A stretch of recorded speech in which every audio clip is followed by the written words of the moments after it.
किश्तवाड़ में 2 जनसभाओं को करेंगे संबोधित। दौरे के मद्देनजर रामबन और किश्तवाड़ में बड़ी सुरक्षा। आज शाम थम जाएगा चुनावों के पहले चरण का प्रचार। जिला डोडा से आज रवाना नहीं हो सका चुनावी स्टाफ। उम्मीदवारों के रोड शो के चलते टाली गई रवानगी।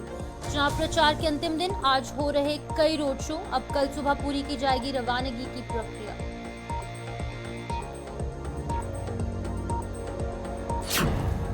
आचार संहिता में विजयपुर पुलिस को मिली बड़ी सफलता। शराब की 123 बोतलें बरामद। एक युवक गिरफ्तार। विजयपुर के मेन चौक पर लगे नाके पर धरा गया युवक।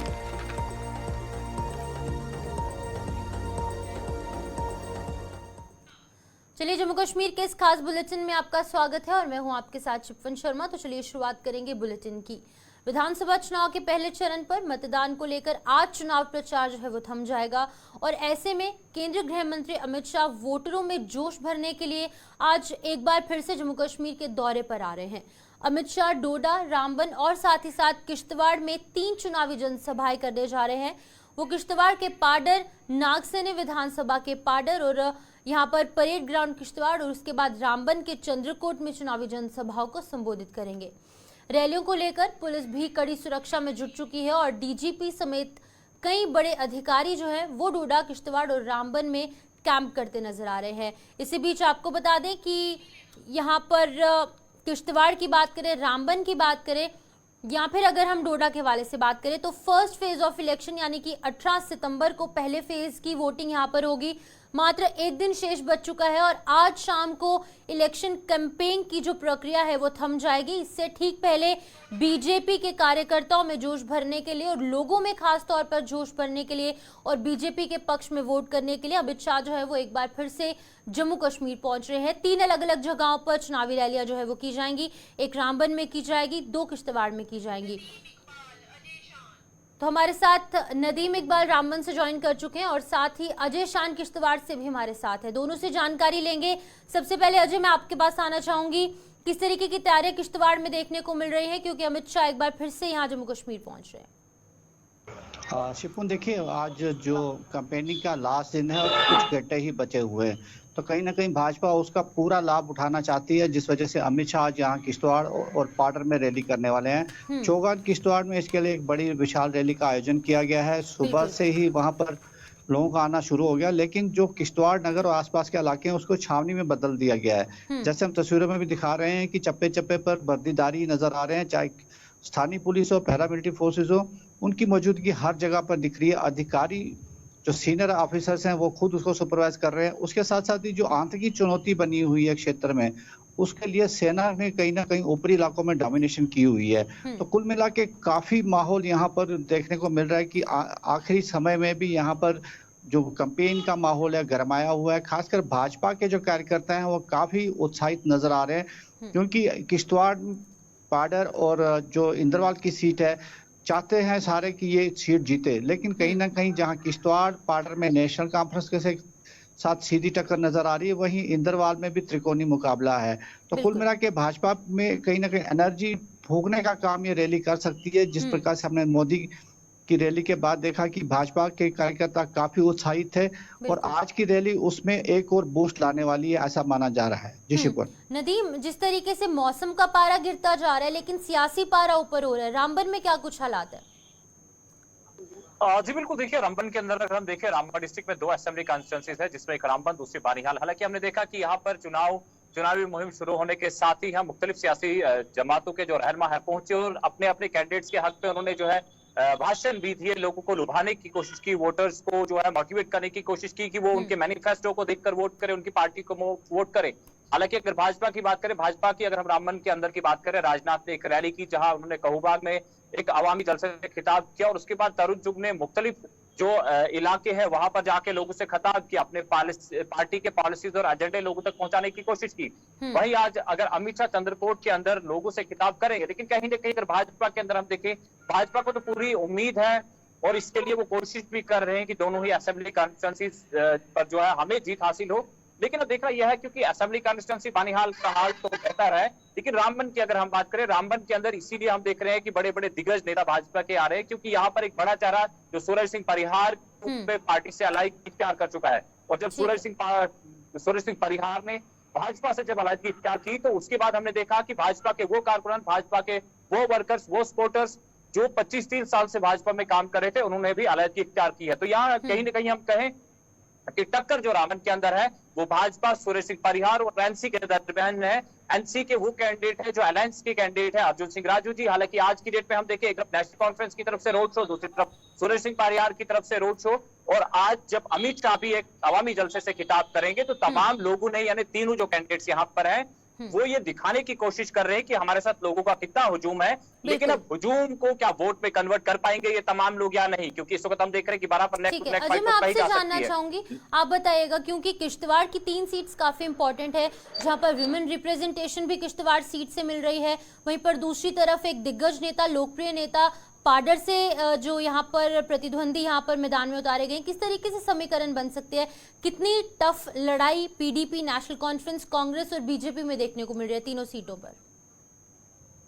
जी बिल्कुल, यहाँ पर हालांकि इंडिया अलायंस भी है, 2 सीटों पर इंडिया अलायंस के नेशन की तरफ से नेशनल कॉन्फ्रेंस को टिकट मिली है और इंदरवाल में कांग्रेस को टिकट मिली है। लेकिन इंदरवाल में कहीं ना कहीं नाराज जो नेशनल कॉन्फ्रेंस के नेता वो भी चुनाव मैदान में, जिस वजह से त्रिकोणी मुकाबला वहां पर सामने आ रहा है। लेकिन किश्तवाड़ और पाडर में कहीं ना कहीं ये दिखने को मिल रहा है कि सीधा मुकाबला नेशनल कॉन्फ्रेंस के साथ है। हालांकि पीडीपी के उम्मीदवार भी मैदान में हैं, लेकिन कौन आगे जाएगा ये अभी कह नहीं सकते, क्योंकि जैसे नदीम ने कहा कि भीड़ तो जुटाना आसान है, लेकिन उनको वोटों में तब्दील करना एक बड़ी चैलेंज रहती है कि मतदान के दिन वो कहाँ वोट डालेंगे वो उसका अधिकार है।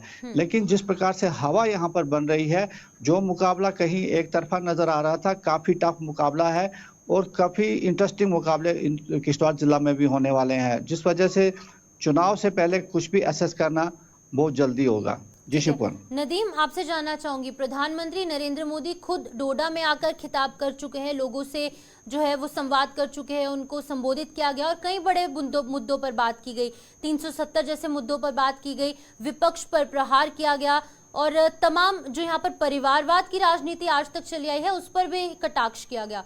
लेकिन अब गृह मंत्री अमित शाह का जम्मू कश्मीर में आना, डोडा में जाना और अलग अलग जगहों पर जिस तरीके से रामबन में जाना, किश्तवाड़ में जाना, कौन से छोटे इश्यूज को एड्रेस कर सकते हैं अमित शाह?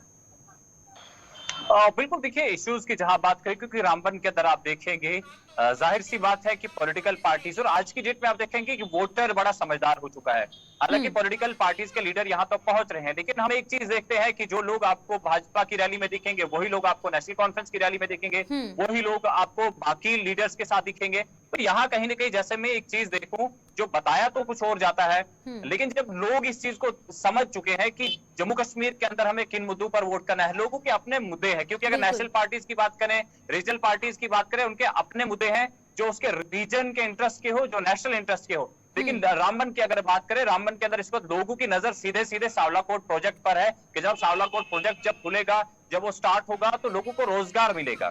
दूसरी तरफ हमने देखा क्योंकि जम्मू कश्मीर नेशनल हाईवे की वाइडनिंग का जब काम चला तो यहाँ पर कहीं बार लोगों के प्रोटेस्ट हुए, एहतजाज हुए कि हमें रोजगार नहीं मिल रहा है। तमाम जानकारी देने के लिए अजय जी, आपका भी बहुत बहुत शुक्रिया तमाम जानकारी देने के लिए। अजय शान और साथ ही साथ नदीम जो है वो यहाँ पर जानकारी दे रहे थे। जम्मू कश्मीर में उम्मीदवारों की सुरक्षा बढ़ाने का फैसला जो है वो जम्मू कश्मीर प्रशासन ने लिया है। खतरे को देखते हुए चुनाव आयोग ने संज्ञान लिया है, क्योंकि जम्मू कश्मीर में लगातार सिचुएशन थोड़ी सी टेंस थी, जिसके बाद ये बड़ा फैसला लिया गया है। विधानसभा चुनावों में जो उम्मीदवार जो यहाँ पर ग्राउंड पर उतरे हैं उनकी सुरक्षा, उनकी सिक्योरिटी के मद्देनजर ये बड़ा फैसला प्रशासन द्वारा लिया गया है और साथ ही साथ इलेक्शन कमीशन ने भी ये बड़े फैसले लिए हैं। बता दें कि जम्मू कश्मीर में कुछ इस तरीके की सिचुएशन थी, क्योंकि हमने देखा कि कश्मीर डिवीजन में हो या फिर जम्मू डिवीजन में पिछले 2 से 3 महीने में लगातार आतंकवादी गतिविधियां यहाँ पर देखने को मिल रही हैं। एंटी नेशनलिस्ट जो एलिमेंट्स है वो काफी सक्रिय रूप से सामने आ रहे हैं, जिसके बाद की बड़ा फैसला जम्मू कश्मीर प्रशासन ने लिया है और इलेक्शन कमीशन ऑफ इंडिया द्वारा ये कहा गया है कि जितने भी उम्मीदवार जो विधानसभा चुनाव में उतरे हैं मैदान में, उनकी सिक्योरिटी जो है वो पुख्ता की जाएगी।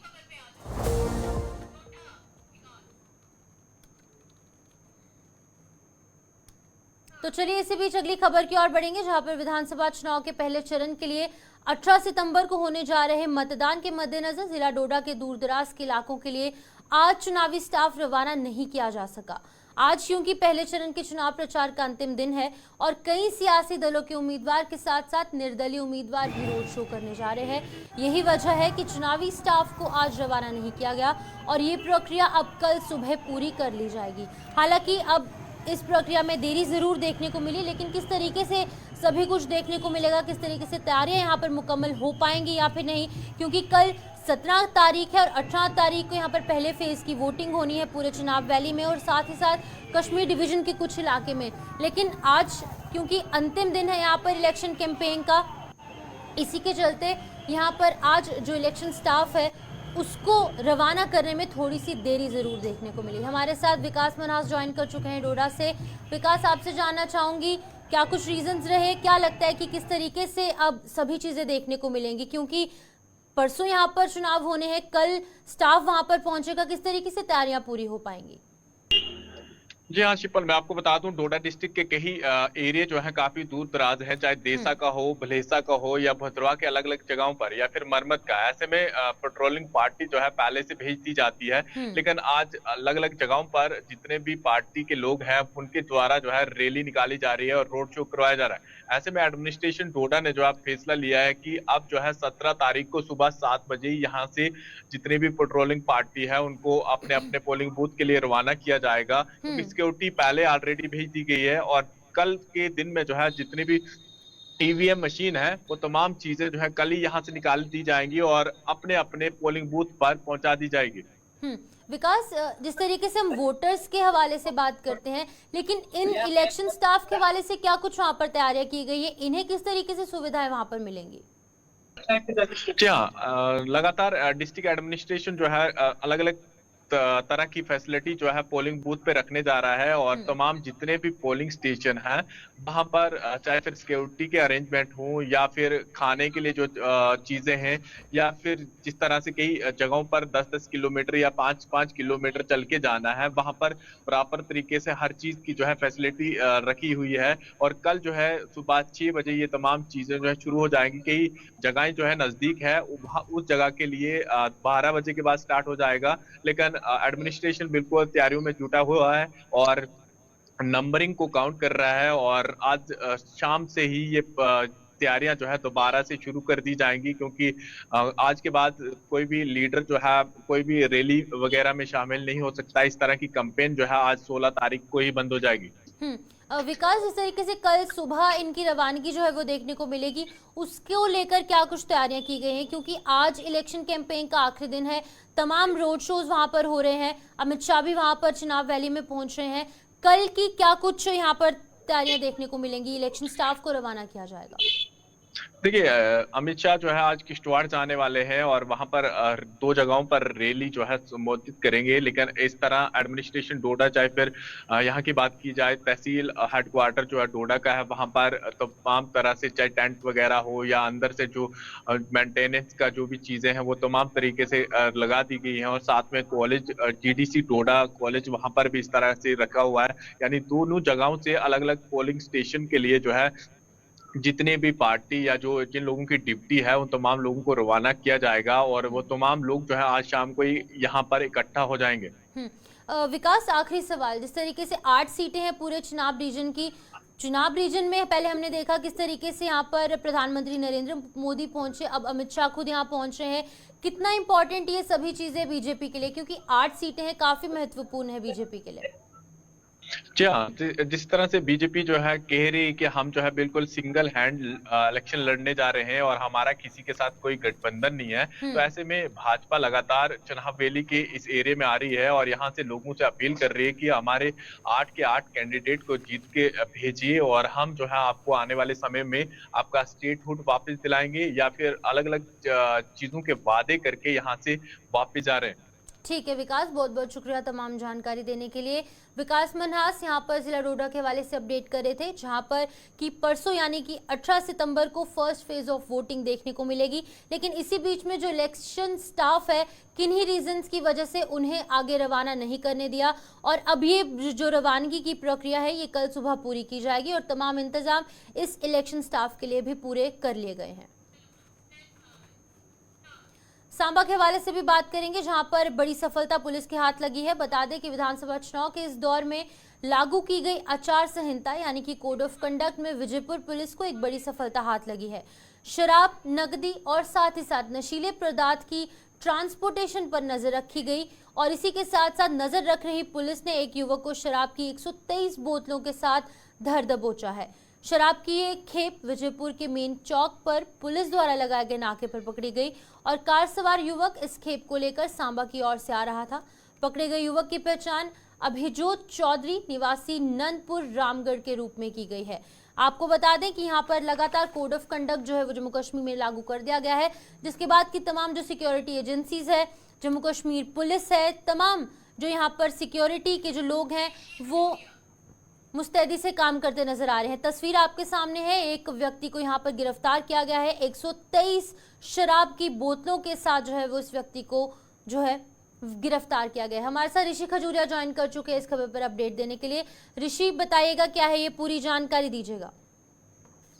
देखिए, मैं आपको बता दूं कि जिला पुलिस सांबा की विजयपुर पुलिस टीम ने ये एक बड़ी कामयाबी हासिल की है। जिस तरह से आप देख रहे हैं कि मॉडल कोड ऑफ कंडक्ट लागू है, यानी एमसीसी की गाइडलाइंस भी जारी कर दी गई हैं और उसी बीच जिस तरह से हमने अक्सर देखा कि पुलिस ने अवैध काम करने वाले शरारती तत्वों को लगातार under relevant sections of law के तहत बुक किया है। इसी बीच ये अपडेट सामने आई है विजयपुर इलाके से, यहाँ पर पुलिस ने एक शख्स को गिरफ्तार किया है। काफी ज्यादा शराब की बोतल जो है इसके पास से रिकवर की गई है। आप ये कह सकते हैं कि अवैध शराब का एक बड़ा जखीरा जो है वो इसके पास से बरामद किया गया है। पुलिस ने एक्साइज एक्ट के तहत मामला दर्ज कर आगे कार्रवाई शुरू कर दी है, इन्वेस्टिगेशन शुरू कर दी है। मैं आपको बताना चाहता हूं कि एक मारुति ब्रीजा कार जिसको लेकर पुलिस को इनपुट हासिल हुआ, उसी इनपुट के आधार पर पुलिस ने विजयपुर इलाके के मेन चौक के अंदर यहां पर नाकाबंदी कर दी और नाकाबंदी के दौरान इस गाड़ी को इंटरसेप्ट किया और इंटरसेप्ट करने के बाद जब इस गाड़ी की जांच की गई तो जांच के दौरान इसमें से ये बड़ी खेप जो वो अवैध शराब की इसमें से पुलिस ने रिकवर की है। शख्स आपको बता दूं कि रामगढ़ के नंदपुर का रहने वाला है और ये सांबा की तरफ से ये गाड़ी लेकर जा रहा था जम्मू की ओर और पुलिस ने इसे मौके पर ही धर दबोच लिया और इसको अब पुलिस ने गिरफ्तार कर लिया। आगे इन्वेस्टिगेशन जो है वो पुलिस लगातार बड़े स्तर पर कर रही है, क्योंकि हमने अक्सर देखा है कि जब इलेक्शन का भी दौर आता है तो इस तरह की जो चीजें हैं वो चाहे पैसे के लेन देन को लेकर बात कर लें या फिर शराब की अगर डिस्ट्रीब्यूशन को लेकर बात करें, इस तरह के मामले कई सामने आते हैं। तो उसी को लेकर पुलिस ने ये बड़ी कार्रवाई को अंजाम दिया है अपने रिलायबल सोर्सेज के हवाले से जानकारी हासिल करके और इस तरह से कई ऐसे मामले हमें आगे भी देखने को मिल सकते हैं, पहले भी देखने को मिले हैं। और मैं आपको बता दूं, दिन हो रात हो, लगातार इलेक्शन कमीशन ऑफ इंडिया की तरफ से जो गाइडलाइंस जारी की गई हैं उसी गाइडलाइन के आधार पर कई अलग अलग जगहों पर इस समय हमारी टीमें जो वो तैनात है, जिसमें अगर बात करें तो जो एडमिनिस्ट्रेशन के अधिकारी हैं वो भी पुलिस के साथ अलग अलग जगहों पर तैनात हैं और वो हर आने जाने वाली गाड़ी की जांच कर रहे हैं। मैं कुछ एरियाज आपको बता दूं, विजयपुर के आसपास, बड़ी ब्राह्मणा के आसपास और सांबा के शहर के आसपास ये टीमें जो वो तैनात हैं। देखिए, पूरी तरह से विजिलेंट है ये टीमें और विजिलेंस यहां पर पूरी रखी जा रही है। जिस तरह से आपने देखा कि तमाम जनरल ऑब्जर्वर्स की बात कर ले, पुलिस ऑब्जर्वर्स की बात कर ले, ये तमाम लगातार अलग अलग एरियाज की गश्त भी कर रहे हैं और उनके द्वारा जो गाइडलाइन जारी की गई उसके बाद पुलिस अपनी कार्रवाइयों को अंजाम में जो वो लाती नजर आ रही है। ये बड़ी कामयाबी सांबा पुलिस को हासिल हुई है। नंबर जो एग्जैक्ट सामने आया है 123 से ज्यादा ये अवैध शराब की बोतल जो हैं ये पुलिस ने विजयपुर इलाके में रिकवर की है और मुझे लगता है कि पूरी तरह से सख्ती से जो है वो पेश आ रही है पुलिस। एडमिनिस्ट्रेशन के साथ साथ बात कर ले और ना सिर्फ अभी इलेक्शन के हम बात कर रहे हैं, ओवरऑल देखें तो सांबा पुलिस ने हमेशा एक कोशिश की है कि जिला सांबा से नशे को खत्म किया जाए, क्राइम को खत्म किया जाए, क्रिमिनल्स की धरपकड़ की जाए। ये जो शरारती तत्व है, एंटी एलिमेंट्स हैं। टेररिज्म को लेकर बात करें तो दूसरा बड़ा चैलेंज जम्मू कश्मीर में नार्को टेररिज्म बढ़ता जा रहा है, तो इसको लेकर किस तरीके से सांबा पुलिस काम कर रही है, खासतौर पर अभी क्योंकि इलेक्शंस का टाइम है, किस तरीके से मुस्तैदी से काम किया जा रहा है सांबा की खासतौर पर अगर बात की जाए? देखिए, नार्को टेररिज्म आपको मालूम है कि एक बड़ा चैलेंज हमारे लिए बना हुआ है। सिक्योरिटी फोर्सेस ने इस चैलेंज को पूरी तरह से एक्सेप्ट भी किया है और इसमें लगातार कामयाबी भी हासिल की जा रही है। लेकिन पड़ोसी मुल्क पाकिस्तान की बात करें तो उनकी तरफ से ये जो साजिश रची जा रही है कि टेररिज्म के साथ साथ नार्को टेररिज्म को यहां पर बढ़ावा दिया जा रहा है। ड्रोन के माध्यम से हथियारों की खेप भेजता है, ड्रोन के माध्यम से नशे की खेप बेचता है। तो इसको लेकर भी पुलिस, हमारे सिक्योरिटी फोर्सेस के जवान, बीएसएफ के जवान लगातार काउंटर जो वो करते नजर आते हैं और पाकिस्तान को मुंह तोड़ जवाब दिया जाता है। हालांकि अभी यही उम्मीद हम लगाकर चल रहे हैं कि आने वाली जो भी सरकार आएगी वो इसको लेकर कोई ठोस कानून बनाएगी और सरकार और सिक्योरिटी फोर्सेस मिलकर जो है इस नार्को टेररिज्म को पूरी तरह से समाप्त करेगी, ताकि हमारे युवाओं की जिंदगियां बर्बाद ना हो। हमारे देश का भविष्य कहीं ना कहीं अंधकार में जाता नजर आ रहा है। हमने कई ऐसे मामले देखे हैं कि हमारे जो युवा हैं वो ड्रग्स की इतनी चपेट में आ चुके हैं कि एट द एंड उनकी मौत हो जाती है, घरों के घर बर्बाद हो रहे हैं। तो उसको लेकर कोई पॉलिसी इख्तियार करने की काफी ज्यादा जरूरत है ताकि नार्को टेररिज्म को पूरी तरह से सेटबैक पहुंचाई जाए। ठीक है ऋषि, बहुत बहुत शुक्रिया तमाम जानकारी देने के लिए। ऋषि खजूरिया सांबा से अपडेट कर रहे थे, जहां पर की पुलिस के हाथ एक बड़ी सफलता लगी है, जहां पर एक व्यक्ति को गिरफ्तार किया गया है। 123 शराब की बोतलों के साथ इस व्यक्ति को जो है वो जेल की सलाखों के पीछे भेज दिया गया है और इसी के साथ साथ आगे की कार्रवाई जो है वो लगातार जारी है। इसी बीच सुरनकोट के धुंधक इलाके में सुरन दरिया में डूबे युवक का कोई अता पता नहीं चल पाया। युवक के परिजनों और गांव वासियों ने आरोप लगाया कि आज इतने घंटे बीत जाने के बावजूद भी प्रशासन की ओर से सुरन दरिया में रेस्क्यू ऑपरेशन अभी तक नहीं चलाया गया। लोगों ने आज प्रशासन के खिलाफ विरोध प्रदर्शन किया, जिसके बाद अधिकारी मौके पर पहुंचे और उन्हें जल्द ही दरिया में टीमें तैनात करने का आश्वासन देकर ये प्रदर्शन खत्म करवाया गया। मसला ये है कि हमने ये रोड ब्लॉक इसलिए किया कि कल 5 बजे से हमारा एक लड़का यहाँ नहाते हुए पानी में यहाँ नहाते हुए डूब गया था। अभी तक कोई भी टीम, कोई भी एडमिनिस्ट्रेशन का बंदा हमारे पास नहीं आया कि वो रेस्क्यू टीम नहीं बुलाई कोई भी कि रेस्क्यू किया जाए, लड़के को किसी तरह पानी दूसरी तरफ मोड़ के लड़के को निकाला जाए। एनडीआरएफ की टीम आई, रात को आई कुछ 5-7 बंदे, लेकिन वो बीच में गए ही नहीं है। उन्होंने देखा भी नहीं है कि क्या है, क्या खाली आके फोटो बना के चले गए। उन्होंने कुछ भी नहीं किया। हमारे 10-20 लड़के बीच घूमते रहे, लेकिन उनको पता नहीं चला कि कहाँ है कहाँ नहीं लड़का। लेकिन ये पानी की गहराई बहुत ज़्यादा है, जिसकी वजह से लड़का नीचे बैठ गया है कहीं या कहीं फंस गया है, तो जिसकी वजह से कोई पता नहीं चलता। एडमिनिस्ट्रेशन से मेरी एसडीएम साहब से बात हुई है, वो भी बोल रहे मैं आ रहा हूँ, लेकिन अभी तक कोई भी नहीं आया।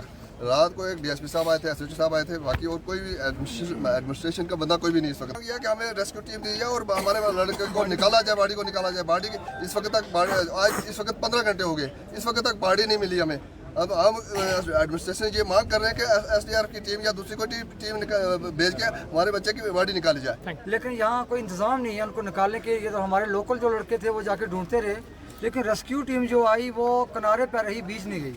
एक पुलिस वाला बेचारा वो वर्दी के पहने हुए बीच गया, वो दरिया के बीच गया, उससे जाके ढूंढा, लेकिन उसका भी बस नहीं चला क्योंकि पानी गहरा भी था आगे। उसके बाद कोई टीम का इंतजाम नहीं है। ये तो चलो एक बच्चा है, कल खुदा ना खास्ता ऐसे कोई 1000 आदमी कोई और या 100 आदमी फंस जाता है तो ये लोग कैसे निकालेंगे?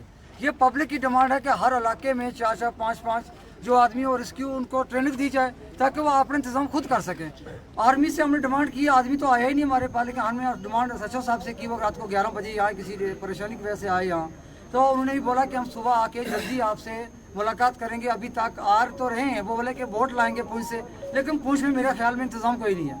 अगर इंतजाम होता इस वक्त हमारे 16 घंटे 18 घंटे हो चुके हैं कि अभी तक कोई आदमी, वो भी तो इंसान का बच्चा जो जमीन पानी के हमारी मांग ये है कि हमारे बच्चे को जिस तरह भी करके निकालें, क्योंकि आगे तो वो गया नहीं। तो चलिए फिलहाल इस बुलेटिन में इतना ही, मुझे दीजिए इजाजत और आप जुड़े रहिए गुलिस्तान न्यूज़ के साथ।